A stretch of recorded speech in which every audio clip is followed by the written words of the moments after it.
Hey there, friends, and thanks for tuning into the show. I'm Tony Berardo, and as always, I'm here with my beautiful wife, Brenda. Hello. Hello.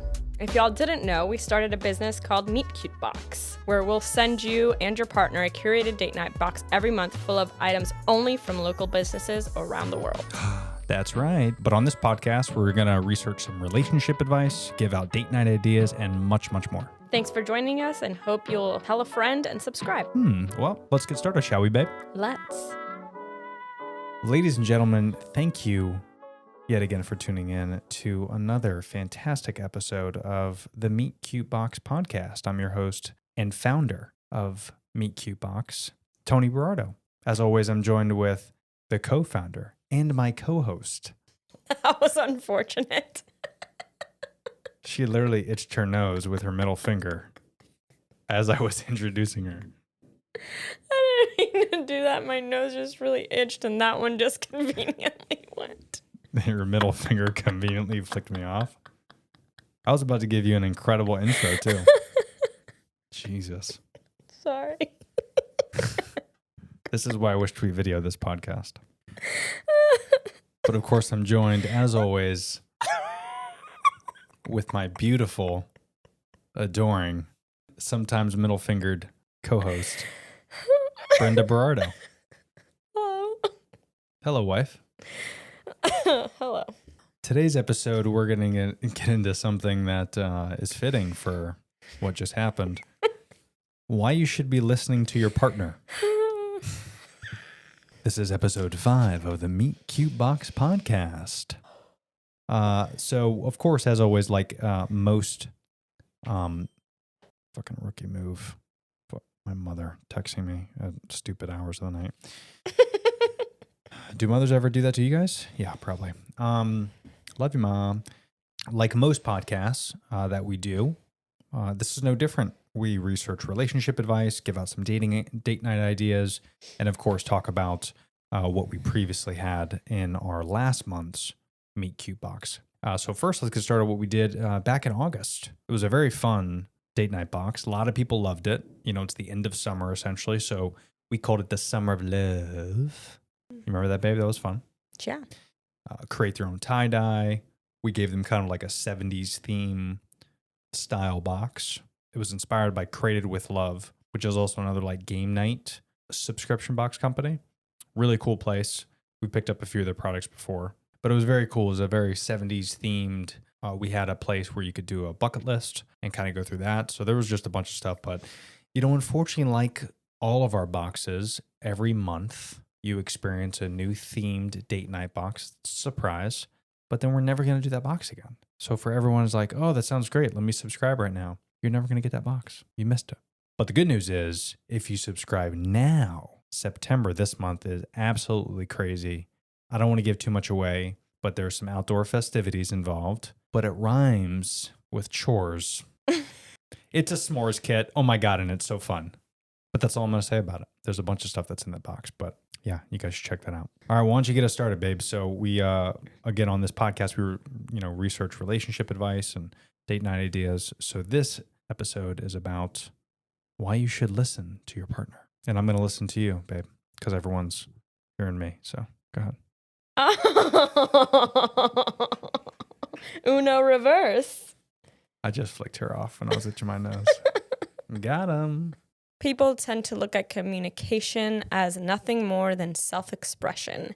Yet that's only part of the equation. The real important element includes knowing how to listen. The ability to listen to a partner effectively allows a full understanding of their perspective. It means you are able to have constructive conversations and have your personal point of view considered. There are so many misunderstandings in relationships that are the result of partners feeling as if their words and feelings are not being heard. So true. Very.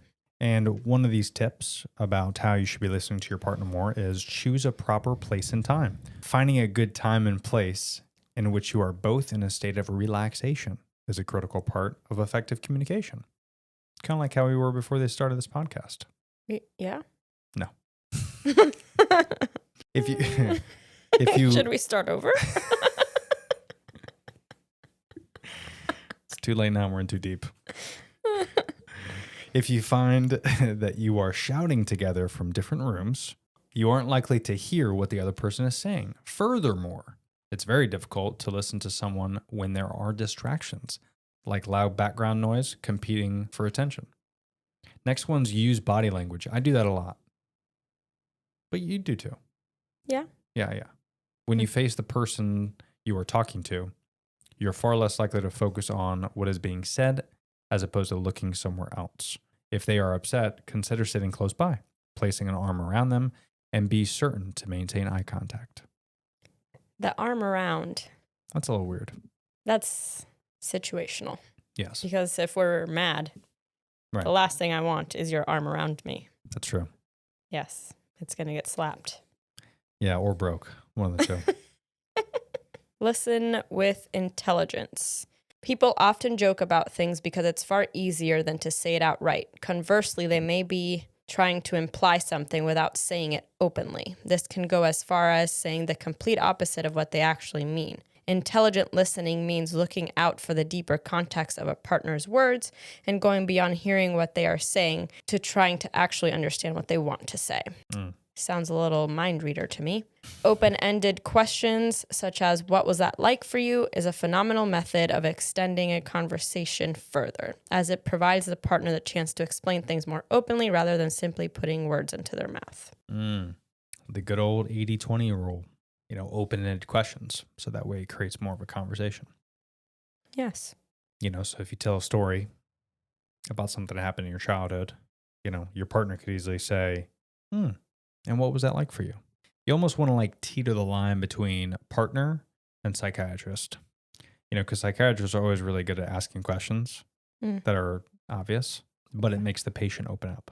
And that came to my head because all I can think about is The Patient, which is a new show we're watching on Hulu. But also it's about having an unbiased opinion because... What was that like for you? What? Having an unbiased opinion? I don't know. It recommended I say that on that last thing that you just said. What was that like for you? I mean, I haven't gone to a therapist before. Well, that's a lie. When I was a kid, I went to a therapist. Speech impediment? No. I developed a huge fear of dying. Why'd you go to a psychiatrist when you were a kid? Because I developed a huge fear of dying. Wow. But no, I really did. I would wake up in the middle of the night crying, saying I never want to grow up. Whoa. Because I watched Selena. And we all know how that ended. Not well. Not well. Good for J-Lo. Yes. But not for Selena. Not for Selena. R.I.P. Dark. Onward. This is a family show. But, I think the whole idea behind that is listen with intelligence, but not overtaking your partner. Hearing them out, listening to them. So as you were telling that story that made me want to kill myself, I listened. Listening to me. Sure I was. No, you weren't. Yes, I was. You played crickets. No. Well, I did that as well. But I was also listening to you. 80% listening, 20% talking. Yes. But I let you say the whole thing. I didn't interrupt you. Yeah. I could have finished the story, which I do sometimes. But it's only because I'm impatient. Very. I have to get Cliff Notes ready to rock. There's only 24 hours in a day, so, got to speed it up. Next up, go ahead. You're on a roll. I just read the last one. Oh, understanding versus being understood. It's very easy to focus on things you desire to say instead of the partner's point of view. However, this risks you simply waiting for the opportunity to speak instead of listening. Before you begin to open your mouth, commit to putting your agenda and views aside for the discussion. That's definitely something I don't do. But it's because I'm very passionate and I have a lot of views. Yes. I like to hear people, but I also like to tell people things. You wait. Avoid placing judgment. Communication will only flourish when there is mutual trust. However, it flounders when there is criticism or judgment. The ability to listen without imposing judgmental statements or putting others down is critical to maintaining and building more trust. Even if you find that what is being said by your partner makes little sense, interrupting them is only going to hurt their feelings. No matter the temptation to insist you're in the right, don't give in to your emotions and listen calmly. I think we're all guilty of that. Don't be looking at me like that. But I think there is a level of, naturally we all judge each other anyway, like everybody, partners or not. So just the fact that you can't judge your partner, it's tough. You got to get. No, you can judge. You can judge in the heat of the moment how you place that judgment. Of course. Like there's a difference if I'm doing something stupid in the kitchen because I do that, sing, dance, whatever, and you judge me on that. We can laugh about that. Right. But if we're having a heated discussion and I mention something and you judge me on that, it's a whole different vibe. Of course. Yes. Yeah. Just like anything, it's all about context. Yes. But that's the thing is like sometimes we're all stuck in this habit of doing things one way. And then, if we're in an argument, you might be more upset about that thing than I am. So I'm just being me the whole time. I haven't changed. But, sometimes you girls with your hormones, you get a little sensy. Oh, my Lanta. Just like guys with our hormones, we get a little testy. No pun intended. Extra testosterone. And, we get a little bit more angry than we're supposed to. Just like women, you get a little bit more emotional than you're supposed to. Sometimes you don't. Not than we're supposed to. Just naturally, that's where it goes. Well, no, I mean supposed to, like in that if everyone's on one path, that's a straight line, so to speak. When you get in these arguments, sometimes women get emotional, but the guys are in that straight line still. We haven't changed. Sometimes. But it seems like we've changed because, hormones get fluctuated. And, guys are the same way too. Sometimes like if I get really upset or something and you're not upset, you think I'm getting like crazy upset, but really I'm going only a couple notches above. That's how I look at it. Interesting. It's hard to be on this emotional roller coaster. That is woman. Yeah, you guys do that's really not fair. No, it's not. But it's also not fair to us. Have you ever been on Shikra? The roller coaster? Yeah. Yeah. I feel like that depicts it perfectly. It's like, I'm excited. Then it hangs at the top and you're like, I don't want to go. I don't want to go. And then it goes and it's like this, you can't even feel anything because it's just like an out of body experience, like you're dying. And then it stops at the top and you kind of catch your breath a little bit. That wasn't so bad. And then another dip. That's a woman's emotional. Every 3 weeks. Every day. All day. More so when it comes weeks. to that time of the month. You need an exorcist like the week before or a few days before. Yeah. You can always tell when mine's coming because I have an out of body experience where I am a biatch. Well, you're just again, the hormones. You're a little bit Testy. You're a little testy. Yeah. But I get it. You got blood coming out of your hoo-ha. Why are you breathing? That's how I feel. You say that to me? In my head. I don't tell it to your face. Like you'll do something and I'll just be like, why in my head? But I know it's irrational. Well, and that's why we mostly argue when you're on your period. And you always pick to argue with me before. No. It always just ends up that way. Settle. It's not that I always pick. Do you think it's because I always pick that time? Or is it possible? Oh, here we go. Is it possible that you're kind of a Kind of a what? You're a little bit of a during that time. It fuels my fire as well. It gets me a little testy. Is that possible? Maybe. I'll take it. Next one, fitting really. Demonstrate empathy. You do not have to always agree, but it is important to always make clear that you understood the partner, or at the very least, try to understand. There is a multitude of techniques you can employ to solve this, including the following. Mirror what your partner said. By repeating back to them their words, it makes it quite clear that the focus is on them and not yourself. And of course, not in a condescending or sarcastic way. Mm-hmm. You don't want to mirror it that way. Saying things like, I understand your XYZ. This is how we solve it type of thing without being rude. Yeah. Rude. Next one is provide clarification. You need to ensure that you're getting things right instead of assuming. A simple way to do this is by asking questions such as, am I following this right? Also, non-sarcastically. Yeah. Less proper as well. Like I would say something like, am I getting this right? But depending on how I say it, it sounds kind of assholey. The tone is very important there. I don't know. Am I getting this right, babe? That's probably the wrong thing to say. Am I following this right? That you're being crazy? Yeah, that's not the right way. Calm down.